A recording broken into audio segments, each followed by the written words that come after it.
बिस्मिल्लाहिर्रहमानिर्रहीम। अस्सलाम वालेकुम दोस्तों, एक नई वीडियो के साथ हाज़िर हैं। चले अपनी वीडियो स्टार्ट करते हैं। हम हमेशा चाइना की एयरफोर्स के ऊपर बात करते हैं। ताइवान की एयरफोर्स के हवाले से एक खबर आई थी, जिसके बाद मैंने सोचा कि आज हम ताइवान की एयरफोर्स के ऊपर जो है वो थोड़ी सी बात करेंगे, क्योंकि डेफिनेटली चाइना जो है वो ताइवान के ऊपर अपना क्लेम रखता है और अमेरिका जो है वो ताइवान के साथ इस वक्त खड़ा हुआ है।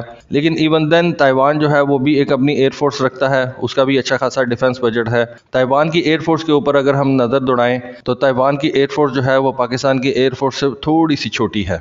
लेकिन ये जो छोटी सी एयरफोर्स है ये काफ़ी ज़्यादा पोटेंट और काफ़ी ज़्यादा जो है अब एडवांस एयरफोर्स बनती जा रही है। इस वक्त ताइवान की एयरफोर्स के पास 4 किस्म के जहाज़ हैं। एक जहाज़ है उसके पास F5 की सूरत में, जो कि आपको पता है कि फाइटर और रिकॉनेसेंस वगैरह के काम करते हैं। ताइवान के पास इस वक्त तकरीबन 26 के करीब F5 जहाज़ मौजूद हैं, जो कि बहुत ज़्यादा पुराने हो चुके हैं और ताइवान ने उनके बारे में फ़ैसला किया कि वो उनको 2024 के अंदर मुकम्मल तौर पर जो है अपनी एयरफोर्स से निकाल देगा। उसके बाद एक बहुत बड़ा नंबर ताइवान की एयरफोर्स के पास FC-1 जहाज़ों का है। ये जो FC-1 जहाज़ हैं ये ताइवान ने अपने तौर पर खुद से मुल्क के अंदर बनाए हैं। अगर इनके हम देखें तो ऐसा लगता है कि ये भी एक F-16 का वेरिएंट है। लेकिन बेसिकली इस जहाज़ की कहानी कुछ इस तरह से है कि ताइवान ने अमेरिका से F-20 टाइगर शार्क जहाज़ जो थे वो परचेज करने का फैसला किया। अमेरिका ने रिफ्यूज़ कर दिया। डेफिनेटली उस वक्त चाइनीज़ प्रेशर की वजह से अमेरिका ने रिफ्यूज़ किया। उसके बाद ताइवान ने अमेरिका से F-16 की रिक्वेस्ट की।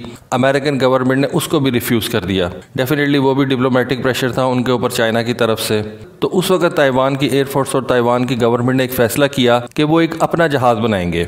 इस जहाज़ की जो फर्स्ट फ्लाइट थी वो 1989 के अंदर हुई थी। काफ़ी पुराना जहाज़ हो चुका हुआ है, लेकिन इसको इंट्रोड्यूस जो है वो 1994 के अंदर किया गया था। ताइवान ने इस जहाज़ के तकरीबन 135 प्लस जहाज़ जो है वो बनाए हुए हैं, जिनमें से 6 जो थे वो प्रोटोटाइप के तौर पर इस्तेमाल हो रहे थे और उन प्रोटोटाइप्स के बाद तकरीबन 131 जहाज़ जो थे ये ताइवान ने अभी तक बनाए हैं। अगर सामने से इस जहाज़ को देखा जाए तो आपको तकरीबन ऐसे ही लगेगा कि ये जहाज़ जो है ये F-16 से इम्प्रेस होकर तो बनाया गया है।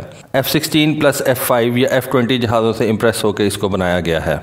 लेकिन इस जहाज़ का और F-16 का जो एक मेन डिफरेंस है वो यही है कि ये जहाज़ जो है ये ट्विन इंजन वाला है। ऑल्दो ताइवान को इतना बड़ा मुल्क नहीं है, लेकिन उसका जो समंदर का एरिया है वो काफ़ी ज़्यादा है। लेकिन ये जहाज़ जो है ये कोई बहुत बड़ा जहाज़ नहीं है और इसके अंदर जो इंजन इस्तेमाल किया गया है वो हनीवेल कंपनी का है। ताइवान की एयरफोर्स के पास तकरीबन 46 की तादाद में मिराज 2000 जहाज़ मौजूद हैं। और शायद आप ये बात ना जानते हों कि ताइवान जो है वो मिराज 2005 वेरिएंट का सबसे पहला कस्टमर था। इससे पहले मिराज 2000 जहाज़ जो थे वो दुनिया के अंदर बिक चुके हुए थे, इंडिया के पास इस्तेमाल हो रहे थे और बहुत सी कंट्रीज़ जो हैं वो इसको इस्तेमाल कर रही थी। लेकिन मिराज 2005 का जो वेरिएंट था उसका सबसे पहला कस्टमर जो था वो ताइवान की एयरफोर्स थी।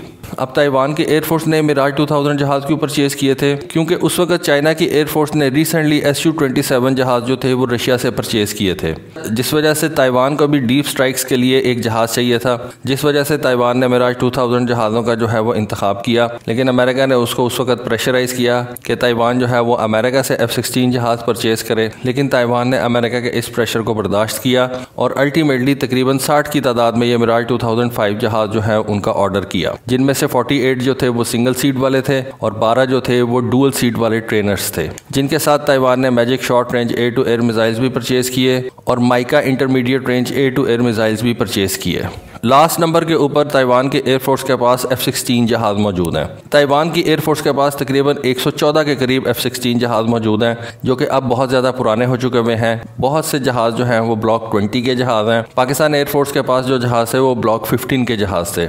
लेकिन ताइवान की एयरफोर्स के जो ब्लॉक 20 के जहाज़ थे ये इस तरह के जहाज़ थे जो कि AMRAAM मिसाइल फायर कर सकते थे। लेकिन ये बहुत ज़्यादा पुराने जहाज़ थे और AMRAAM का ये पुराना वर्जन जो थे ये लेके जा सकते थे।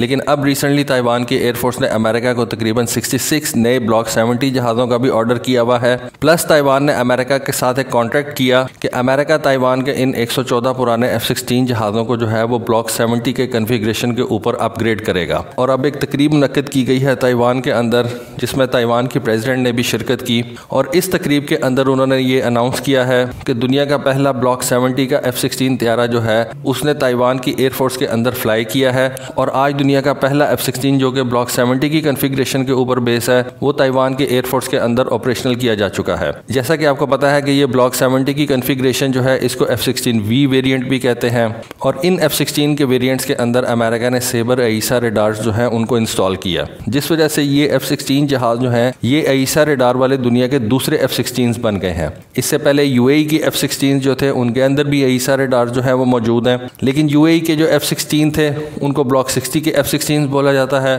और उनको UAE ने पेटेंट करवाया हुआ है।